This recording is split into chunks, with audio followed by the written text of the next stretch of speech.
Today we're going to be discussing the assessing qualifications, why you might do them, what we offer, and why they are useful in your career. So firstly, I'd like to look at the benefits of the assessing courses and how flexible these qualifications are. There may be routes that you are unaware that you can take with these qualifications. It doesn't necessarily mean you want to be a teacher. So they can complement your career in many different ways. And I'll start by discussing how I got into teaching and the assessing routes that I've done, because I have varied my career rather a lot. And then we'll have some input from the team and see, because we're all from different locations and different backgrounds in teaching, they might have some more valuable information for us. So I first got into teaching and assessing because I had a salon and I wanted to assess my apprentices in the salon.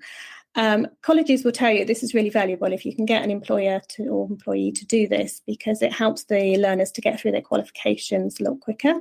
It's also valuable to them because they can progress in a better way. There's a lot more variety of clients that you get coming to a salon than in a college. A lot of colleges struggle to get clients in, so assessments are quite often fought over.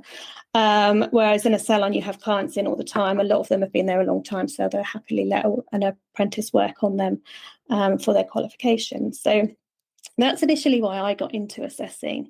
So again, that proves that you don't need to be in teaching to actually be an assessor. It can be valuable in another way. When I was doing this, I then decided I did want to be a teacher. So I decided to get a placement in a college part-time, and therefore I did assessing in college. So that was assessing in the classroom in the college. Very different. So rather than one-to-one assessing, I was assessing big groups of learners for their qualifications rather than more formatively, which is what you do in the salon assessing. So I then sidestepped from that, working with apprentices again, but this time through the college. So in a college, you generally have apprentices that do day release, and they do need to be assessed in their workplace as part of their qualification. So if there's no assessor within the salon, then you have people from the college that go out to do that. And I did that for a while, and that was actually one of my favourite jobs, I think, that I've had, because it was really varied. I went around to other salons. My days were very different, and I met lots of other people, lots of salon owners. The apprentices were always lovely. So that was really, really good area to be in. I really enjoyed. And then, of course, following on from that, I now assess vocational courses remotely for ELN. So that's another step in a slightly different direction, and actually taking me slightly away from the hairdressing aspect. And that's the great thing about these qualifications, is that they will follow you around. So if you change your career, providing you're qualified in whatever it is you're going to assess, you can use this qualification to assess in that career. You can move on with it. It's not just limited to, if you do a hairdressing qualification, that is for hairdressing.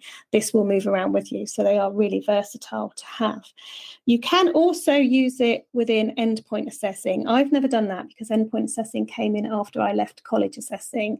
I think Mark will probably have more input on that for us, but I think you can. Some awarding bodies will let you get into assessing, endpoint assessing with this. You may need to then add on your endpoint assessor as well.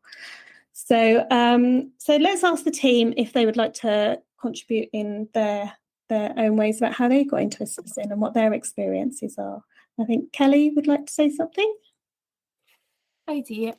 Very similar to you actually. I was a level 3 up to a level 5 beauty professional for about 8 years. I then decided to teach. I went straight into further education, but it was quickly evident that I needed an assessor qualification, because obviously in vocational qualifications, you need to not only be a stand-up teacher, you need to be in the salon. You need to assess their vocational skills. So I went from teaching mainly anatomy and physiology, classroom based, and then sort of went into the classroom teaching levels 1 to 5 within sort of a salon environment within the college. you can't teach aspects of a vocational course in a classroom, but you need to be involved in all aspects of the students' development to ensure that you have a good grasp on the individual requirements of the students. So assessment is a huge part of that process. So you've got a theoretical and practical assessment.